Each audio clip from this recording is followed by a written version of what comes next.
What if you read the Bible at 5 in the morning for 21 days straight?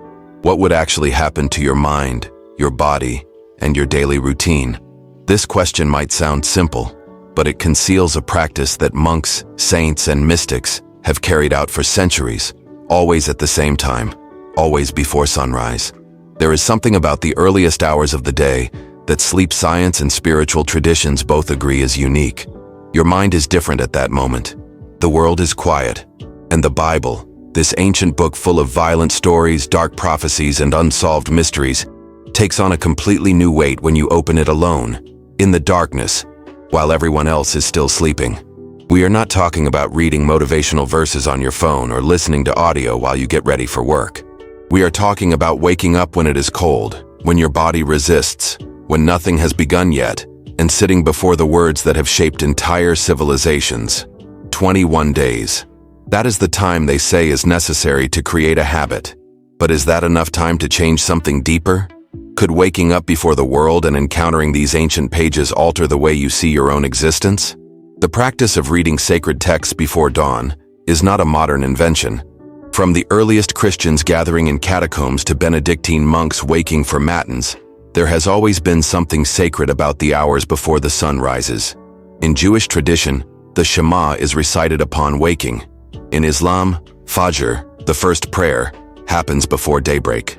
And in Christianity, especially in monastic orders, Lectio Divina, the meditative reading of scripture, has always had its most powerful moment in the early morning. But why 5 in the morning? This hour was not chosen by accident. Between 4 and 6 in the morning, the world is at its quietest point. The streets are empty. Notifications have not started yet. Your mind has just emerged from deep sleep, that state where dreams are still fresh and psychological defenses are low. Neurologically speaking, you are in a state called hypnopompia, a zone between sleep and wakefulness, where creativity and receptivity are at their peak. This is why so many spiritual revelations happen early in the morning. This is why biblical prophets report visions at dawn. Moses climbed the mountain at daybreak. Jesus prayed before the sun rose.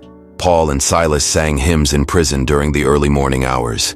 There is a pattern, and this pattern suggests there is something special about encountering the sacred when the day has not yet begun, when you have not yet become who you need to be for the world.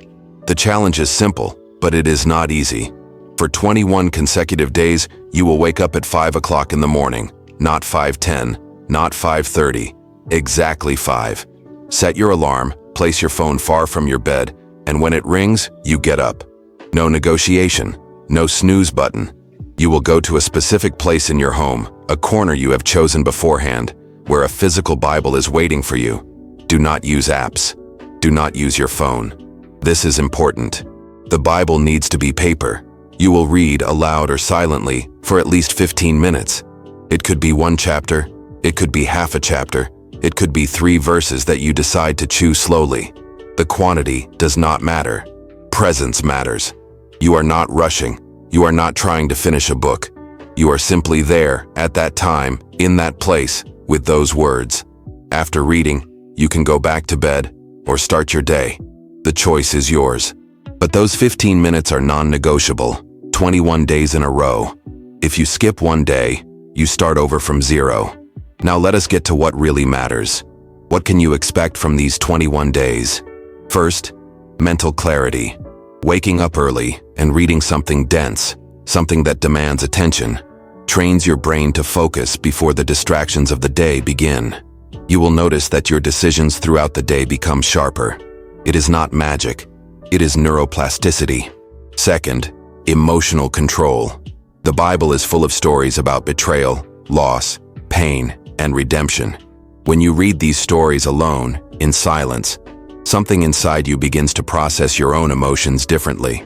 You see Job losing everything and not despairing. You see David fleeing and still composing psalms. You see Paul imprisoned and still writing about joy. This creates a mirror. You begin to see your own problems in a different light. Third, personal discipline. Waking up at 5 in the morning when you do not have to, when nobody is watching, when you could simply keep sleeping, builds an inner strength that overflows into other areas. You start keeping other promises you make to yourself. Fourth, spiritual connection. Regardless of your belief, There is something about reading a text that billions of people have read before you, in the same quiet hours, seeking the same answers. You feel part of something larger. And fifth, morning peace. Starting the day in silence, without social media, without news, without demands, creates a layer of psychological protection. The chaos of the world will arrive anyway, but you have already anchored your day in something solid. Now tell me in the comments, have you ever tried waking up early to read something? How did it go? Did you manage to keep it up, or did you quit in the first few days? I want to know your experience. Let us move to the practical step by step, because without this, you will not start. First step, choose your Bible. It needs to be physical. Buy a cheap one if necessary. It can be used, it can be old. It just cannot be digital. Leave it in the place where you will read, open to the page where you will begin. This eliminates friction. Second step, choose the biblical book. My suggestion for beginners is to start with the Gospel of Mark. It is the shortest, the most direct, and tells the story of Jesus in a raw way, without embellishments. If you already know the Bible, try Ecclesiastes or Job. They are dark books, perfect for early mornings. Third step, prepare your space the night before. A comfortable chair, a soft light, not too bright, a glass of water, maybe a blanket if it gets cold, no phone nearby. Fourth step, sleep early. This is obvious, but most people fail here. If you want to wake up at 5, you need to be in bed by 10 at night at the latest. There is no point trying to wake up early while sleeping late. You will quit by day 3. Fifth step, set 2 alarms. One at exactly 5, another at 5:05. Put your phone across the room. When the first one rings, you need to get up to turn it off.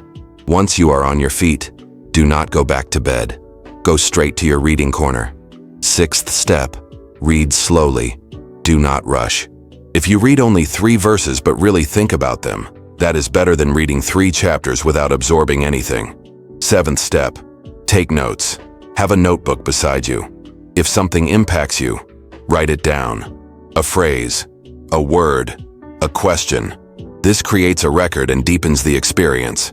Now for the necessary warnings. First, do not expect instant miracles. You will not wake up on day 7 enlightened. You will not have visions. You will not hear voices. The transformation that happens is slow, silent, almost imperceptible. It is like weight training. You do not see the muscle growing while you work out, but after weeks, you notice the difference. Second, some days will be terrible. You will wake up tired, angry, questioning why you are doing this. You will read and feel nothing. This is normal. Keep going. The bad days are the ones that build the most discipline. Third, your family might not understand. If you live with other people, explain what you are doing. Let them know you will wake up early, that you might make noise. Avoid unnecessary conflicts. Fourth, beware of spiritual pride. It is easy to start feeling superior because you are waking up early and reading the Bible while others sleep. This feeling is poison. The practice is for you, not for showing off. Fifth, if you skip a day, do not give up. The rule of starting over from 0 is for those who want the complete challenge. But if you fail, do not abandon everything. Forgive yourself and continue the next day. Imperfect progress is better than abandoned perfection. Sixth, adapt if necessary. If 5 in the morning is humanly impossible because of your work or health, choose another fixed time before the world wakes up. It could be 6. It could be 4:30. What matters is consistency, not the exact hour. Let me ask you, what is the biggest difficulty you imagine facing if you try this challenge? Is it waking up early? Is it maintaining consistency? Comment here. Let us talk about it. So we return to the initial question. What if you read the Bible at 5 in the morning for 21 days straight? The true answer is, you will not know until you try. I can tell you theories. I can cite studies about morning habits and neuroplasticity. I can talk to you about monastic traditions and reports from saints. But none of that matters if you do not experience it yourself. These 21 days will not solve all your problems. They will not make you a perfect person. They will not erase your doubts or make your difficulties disappear. But they will show you something about yourself. They will prove to you that you can do something difficult when nobody is watching. They will give you a moment of silence in a world that never stops shouting, and they will place you before a book that, whether you like it or not, has shaped how billions of people see life, death, and what exists between those 2 points. Maybe you will discover that waking up early is impossible for you. Maybe you will discover that the Bible does not make sense. Maybe you will discover that you prefer other texts, other practices, other paths. All of that is valid. But it is also possible that you will discover a version of yourself you did not know. A stronger version, more centered, more capable of being alone with yourself without needing noise to fill the emptiness. 21 days. 63 mornings awake while the world sleeps. 315 minutes of reading. It seems like little when you write it like that, but when you live it, day after day, it can be everything. If you are going to try this challenge, leave a comment down below. You do not need to promise anything, just say I will try. That is already a commitment. And if you know someone who needs to hear this, share this video. Sometimes a person is waiting for a sign to change something, and you can be that sign. Subscribe to the channel, turn on notifications, because every week there is a new challenge in the what if style. Practices that most people have never tested, but that can reveal something about who you really are. And there is a video right here that I am sure you need to watch now. Click on it. It is not by chance that it appeared for you. Walk in faith, live with wisdom, and join us for the next what if. See you there.